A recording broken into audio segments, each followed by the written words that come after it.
details of love is in the essence of being able to sacrifice one's comfort for another, and that could be. Hi people, Hello. I'm Belle And Oyin. and welcome to She Talks.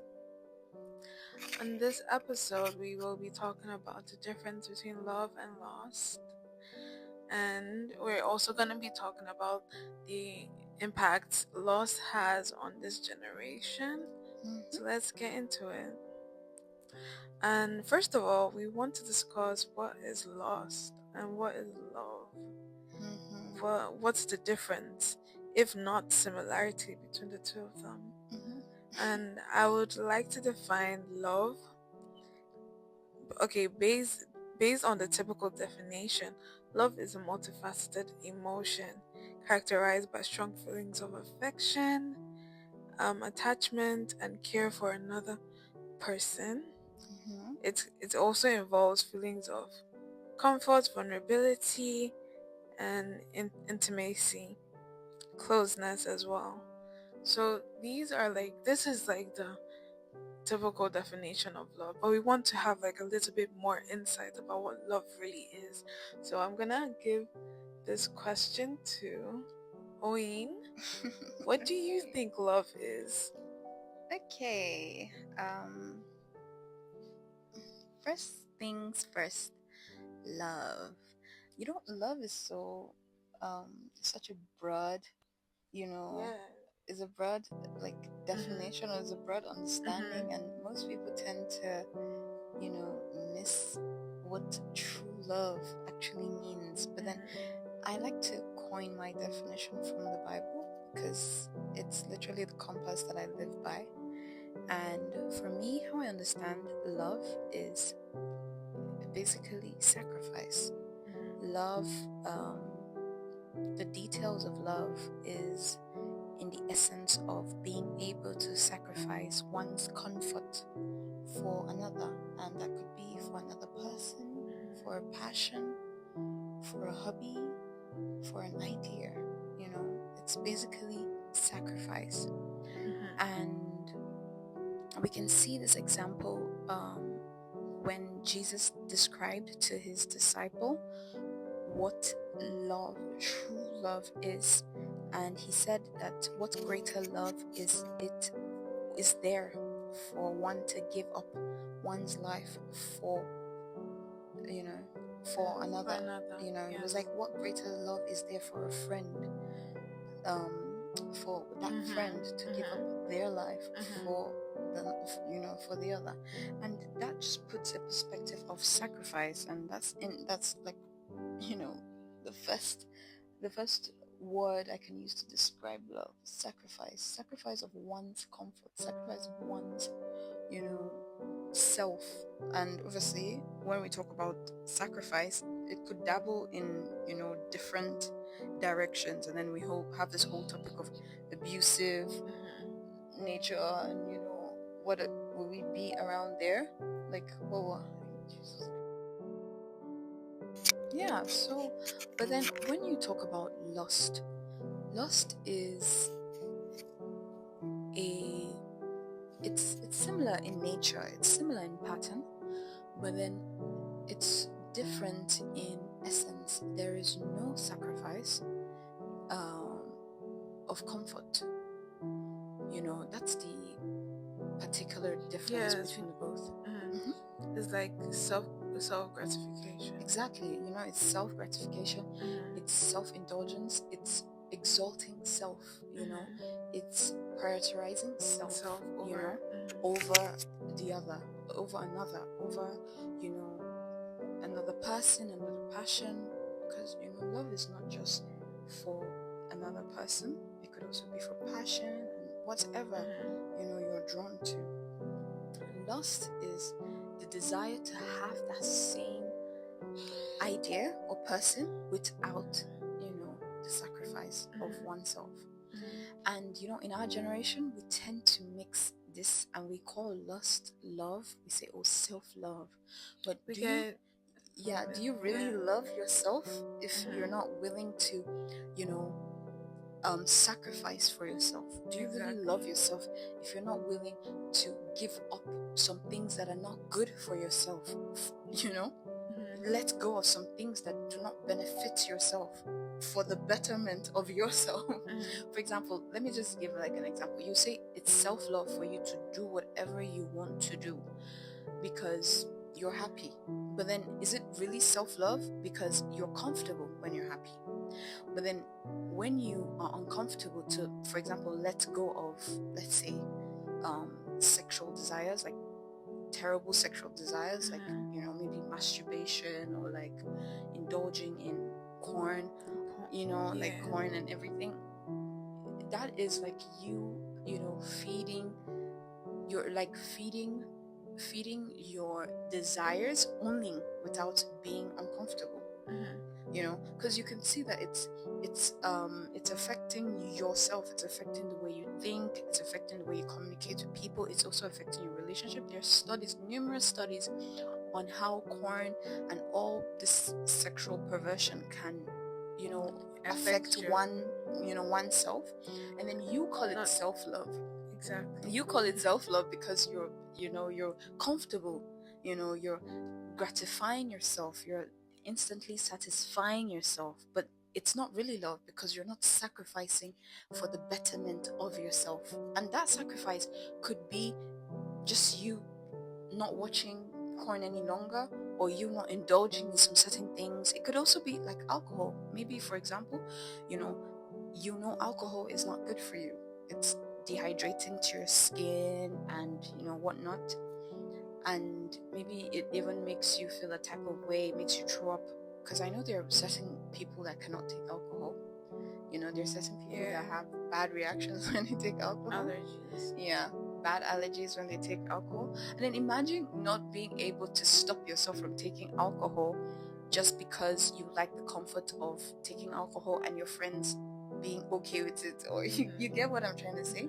I know this is a very different aspect of love that no one actually applies the definition to, but I just wanted to apply that definition. It doesn't just have to be a relational thing where you have to sacrifice for each other. For example, in relational love, your mom can sacrifice for you, when she shows up for you, when she shows up for you in ways that does not innately benefit her, but she does it out of sacrificial love. Maybe she wakes up early in the morning to maybe cook for you, serve you. Like her cooking for you does not necessarily add anything to her life, but it's that sacrificial love of leaving her comfortable sheets. I'm sure her sheets were like so soft and silky that night, and the temperature was perfect.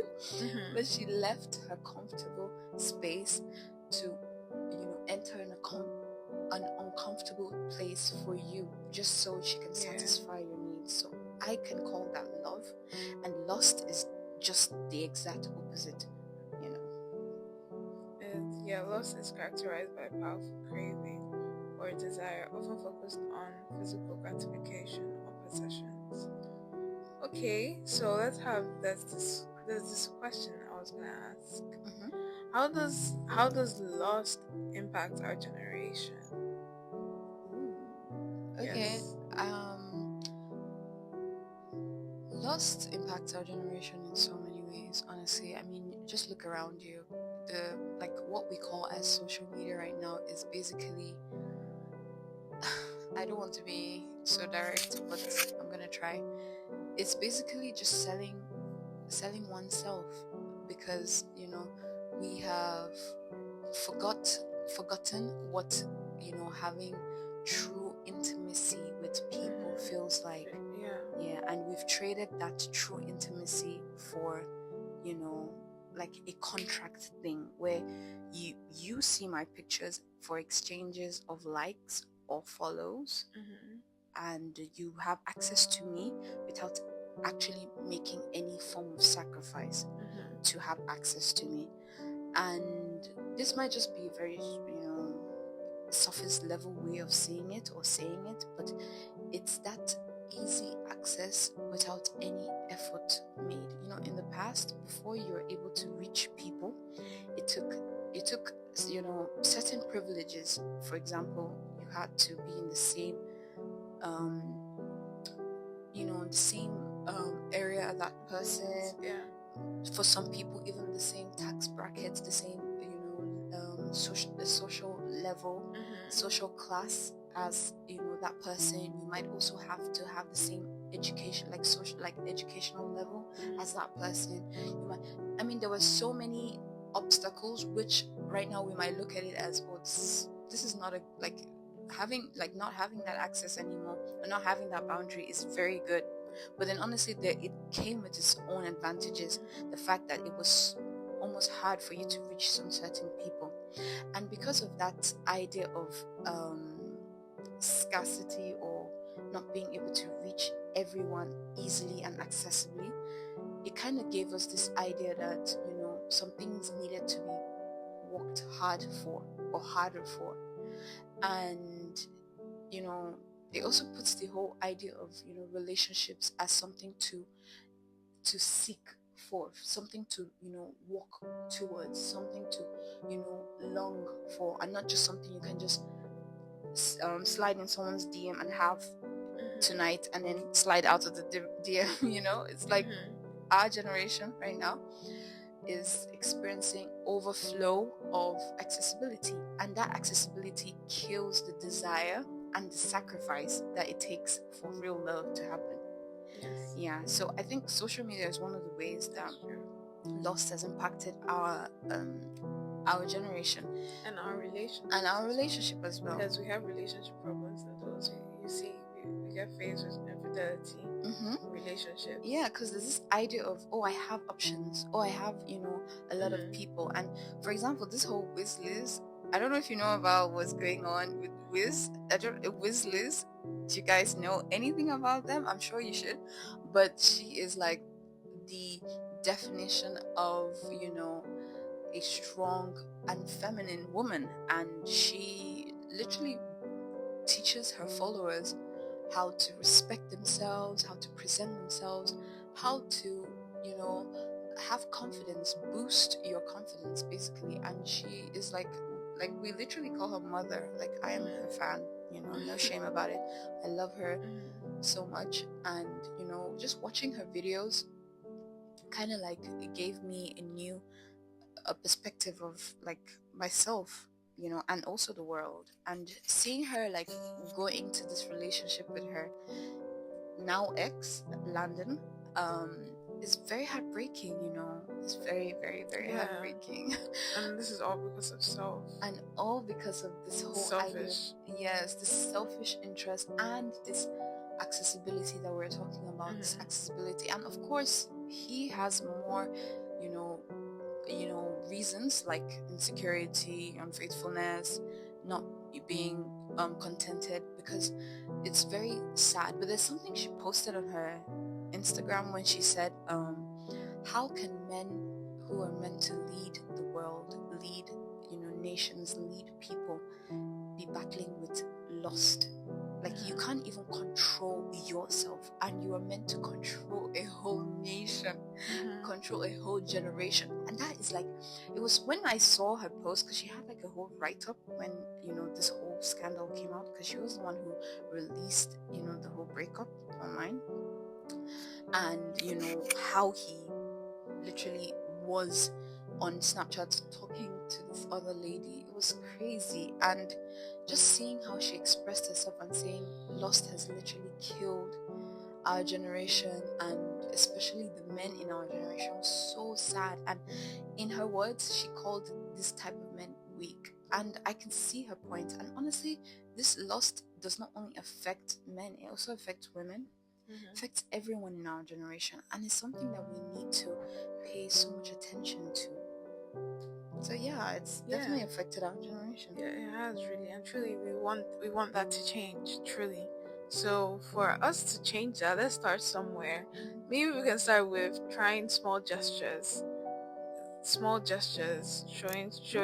showing love in the littlest ways Yeah, how possible. do you think, like, We what can ways, say, how do you you can say, you can get used to saying I love you. Don't be afraid to tell someone that you love them, regardless. Compliment people, even if they're total strangers. Like, just give them a compliment. Like, it doesn't hurt anyone. Yeah. Like, giving, like, sharing love just makes you even feel more fulfilled than Exactly. taking. It's like Than you're taking. giving. Giving You're is like, yeah. exactly. You're It's giving. more satisfaction. Like, satisfy you better. Satisfies you better than like taking. So compliment people. Be a good listener. That's one thing. Yes. Because everyone it needs a takes shoulder lot to cry on. listen. Everyone needs a shoulder to cry on. To be that person, to be there for that person, for other people. And you would be shocked what would happen in this generation if everyone is doing this. Be there when they need you. Be there when people need you. Don't be giving excuses. Try not to give excuses that you couldn't show up because of this and that. Like, everyone, like, we need trustworthy people you can trust and rely on, So thank you guys for listening to this episode of She Talks. I hope you guys like the topic. If you guys want, like, if you guys are interested in any other topic, you can suggest it down below in the comment section. And I hope you guys loved listening to our conversation. And yeah, it was amazing. It was a nice conversation. It was amazing. Yeah. But I hope today you'll be able to apply love in so many ways in your life. You'll be able to show people love, and remember, it's about sacrifice. Yes. It's about you giving and less of taking. Yes. And just go around, find one or two people or something you're passionate about and show that thing love. Even if it could even be yourself. Show yourself love today. Exactly. Self-love is very important. Yes. Yeah. Okay. All right. I hope you enjoyed this conversation. Don't forget to subscribe, like, and share your thoughts down below. We'll see you in the next episode. Bye. Bye.